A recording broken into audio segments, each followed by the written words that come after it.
Valheim, an incredible survival game where you can build Viking villages, sail to the ends of the world, and fight epic enemies. A game with near infinite possibilities and so much to do. But it's a little bit spooky in here, okay? Not very well lit. A little foggy, a lot of trees, a lot of enemies. Kinda gives me bad vibes, you know? Welcome to the Black Forest. The Black Forest is the second biome after the meadows. It is a poorly lit forest, and it's the home to grey dwarves, trolls, and many skeletons. Make sure that prior to going here, you've beaten Eikthyr and collected his hard antler to make the antler pickaxe. You'll be needing that to progress through this biome. If you haven't done that yet or don't know what I'm talking about, feel free to check out my previous video, which is the biome breakdown for meadows. The Black Forest biome introduces a new type of tree, the pine. When you break pine, you will discover a new material called core wood. Core wood is going to be used to make a variety of new crafting materials. From stronger pickaxes to the cultivator, which allows you to begin farming crops and planting trees, the fine wood bow, and the first AoE weapon of the game, the Stagbreaker. Regular wood can also be found in the Black Forest, but it's going to be less common than in the meadows. Fine wood can also be found, but only by breaking apart shipwrecks that are along the coastline.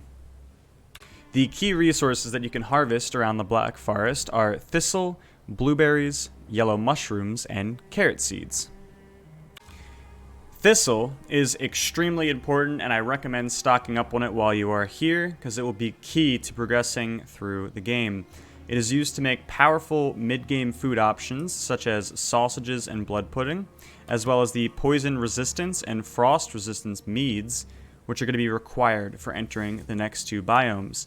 Thistle can be found much more easily at night because it has a glow that makes it stand out when the rest of the biome is dark. Blueberries are the Black Forest's equivalent of the raspberries that we saw in the meadows biome. These blueberries can be either eaten directly for some minor food buffs, or they can be converted into Queen's Jam by combining them and raspberries in a cauldron that you may have set up in your base. Can also be used to make healing and stamina meads. Yellow mushrooms can be found inside of dungeons, which we will cover a little bit later in this video. These yellow mushrooms can be eaten directly as food, or you can convert them into stamina meads by using your cauldron and distillery. Occasionally, in the Black Forest, you may find carrot seeds. If you see these, you should definitely take them. They'll come in 3 seeds, and they will allow you to get your farm going. Every carrot seed that you find will allow you to plant 1 carrot. In return, if you take one of those carrots and plant them back in the ground, they will grant you 3 carrot seeds. Thus, if you keep doing this, every single crop rotation, you will multiply the number of carrot seeds you have by 3. This system allows you to keep planting carrots without having to go into the Black Forest and find more carrot seeds. All that you have to do is ensure that you are sacrificing some of your carrots to replant and produce more carrot seeds. Creating carrots is critical because one of the best early game foods comes from the cauldron, and it is called carrot soup. If you exchange 3 carrots and 1 mushroom, you will get a food item that lasts for 1500 seconds and provides you with 60 additional stamina, which is a lot for this point in the game. The biggest appeal of the Black Forest is the introduction to mining. Now that you have a pickaxe, you can mine copper from the large deposits found around the Black Forest. As you can see, I've already gotten started on this one. And as you break it down, you'll receive fairly heavy ore. It weighs 10 weight per unit of ore. This is what a copper deposit looks like before you start mining. It is massive. and will give you a lot of copper, but it will take quite a bit of time to mine, and you will likely have to deal with annoying gray dwarves while doing so. Near rivers, waterways, and oceans, you'll be able to find tin deposits. Tin comes in much smaller veins, but each time you break a vein, you'll get about 3 or 4 ore, and you're only going to need half as much tin as you will copper in order to make bronze. Next, we will need to focus on what we can do with these ores, how we can convert them into bars, and then convert those bars into bronze, so we can start making weapons, gear, ships, carts, and all kinds of other things that we'll need around the base. But first, how do we actually smelt the ore and make it into bars in the first place? In order to do that, we're going to have to introduce dungeons. This right here is what a dungeon entrance looks like. This entrance is smaller, and so it is most likely a burial chambers, an area that we are directly concerned with right now. If you see a larger one of these dungeons, it could be a troll cave. Troll caves are simply large single-room dungeons that have a troll in it and a treasure chest. It can be fairly difficult fighting a troll in tight spaces, so I recommend we actually wait on those a little bit longer. Dungeons can be fairly tough areas, filled with skeletons, ghosts, and a lot of resources. Yellow mushrooms will be near everywhere to provide you with some food sustenance, but you're going to want to bring some strong gear and possibly some stronger food to keep up with the enemies in here. You'll notice that there are things called evil bone piles. These basically will just infinitely spawn skeletons until they are destroyed. We recommend, unless you're farming bones, you want to knock those out as soon as possible. And jackpot! Now, while there are valuables such as ambers, amber pearls, coins, and all that kind of stuff, that's great, but what we're really looking for are these things. These are called Surtling cores, and they're the materials that we're going to be needing in order to make a lot of high-value items around our base. So let's talk about some of the items that these Surtling cores can make. So first things first, under the crafting tab, you'll see that you can make a smelter using 20 stone and 5 of those Surtling cores. These smelters will allow you to convert your ore into bars by combining 1 ore and 2 charcoal. So how do we mass produce charcoal? To mass produce charcoal, we're going to need to create a charcoal kiln, which will cost us 20 stone and 5 of those Surtling cores. So you're going to need 10 to get your basic operations for smelting up and running. Now, when you put wood into the charcoal kiln, it will convert that into 1 coal for each wood that you put in. After you have created copper and tin bars, you'll be able to go to the forge workbench that you set up nearby and convert 2 copper bars and 1 tin bar, and those 3 bars combined will produce 1 bronze bar. This bronze is going to be the key for you to make weapons, gear, items such as the cultivator. You'll use bronze to make nails, which will be able to produce carts and boats. These carts and boats will be critical as ore cannot actually be shipped through portals. You're not allowed to go through a portal if you're carrying ore or bars. So you're going to need these things such as carts and ships to move the ore from your bases where you're acquiring the materials to your home base. The third use to discuss right now is portals. Portals are probably the best thing in Valheim. This map is absolutely massive, and being able to teleport from point A to point B immediately is absolutely crucial. Now, these Surtling cores will allow you to go through a portal. If you do 10 Grey Dwarf Eyes, 20 Fine Wood, and 2 Surtling core, you'll be able to set up a portal point.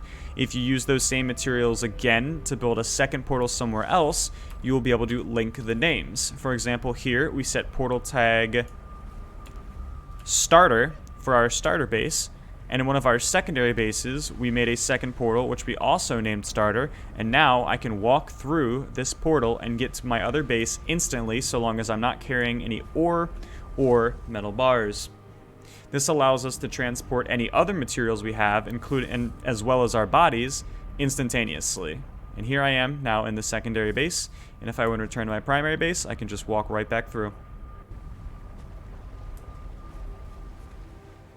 As you go through your adventures, make sure that you collect some ancient seed that drops from the Grey Dwarves. It is not used for any crafting recipes, but it will be used to summon the Black Forest's zone boss, the Elder.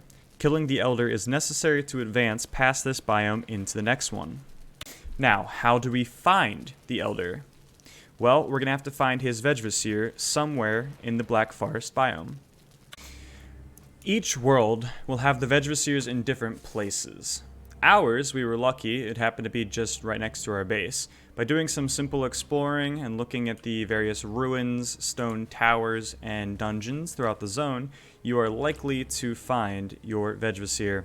It will state which boss it is because we are in the Black Forest. It will be for the Elder. We press E to register the location, and when we zoom out, we can see his spawn point is down here, our secondary base is here, and our primary base is here.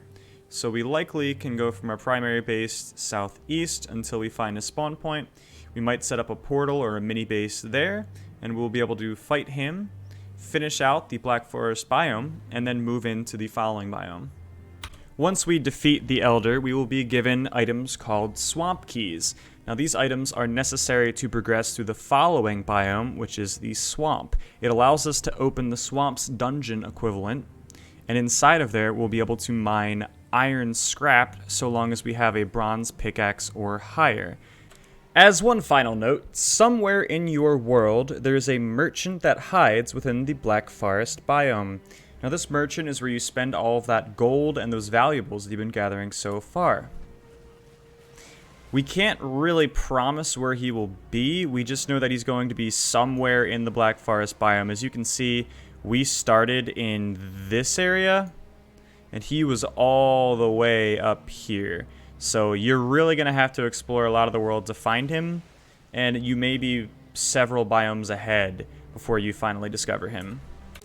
The merchant has some very interesting items, some of which may not necessarily be good, that I might not be a huge fan of, but it also has some items which can help you find crafting materials, such as the fishing rod and fishing bait. These will allow you to enable fishing, where you can find fish and cook them, and they will be used for a late game recipe called fish tacos once you discover barley from the plains biome. The important pieces for you right now are 1, Yamir Flesh. This is a crafting ingredient that will allow you to make 2 mace weapons, one of them being the iron sledge that I love to use, which is a very powerful AoE weapon. And the other item is probably the most important item in this entire game as of right now, the Meshing Jord. This item is a belt. It'll fill your belt slot on your character, and it will change your weight capacity limit from 300 to 450. It adds 50% of your weight carrying capacity to your character so long as you equip this belt. It is absolutely incredible. It is a game changer. You will go back to your base significantly less frequently. You can carry more ore. Your runs will last longer. This is just all around one of the best items in the game. I recommend doing some exploration and trying to find your merchant fairly early in the game once you have enough gold to buy these belts. They cost about 950 a piece. I definitely recommend trying to find this guy. And that's going to cap it off. So thanks everyone for watching this video, and I will see you next time. Next video, I will be discussing the swamp biome. Hope to see you then. Oh, hey, I didn't see you there.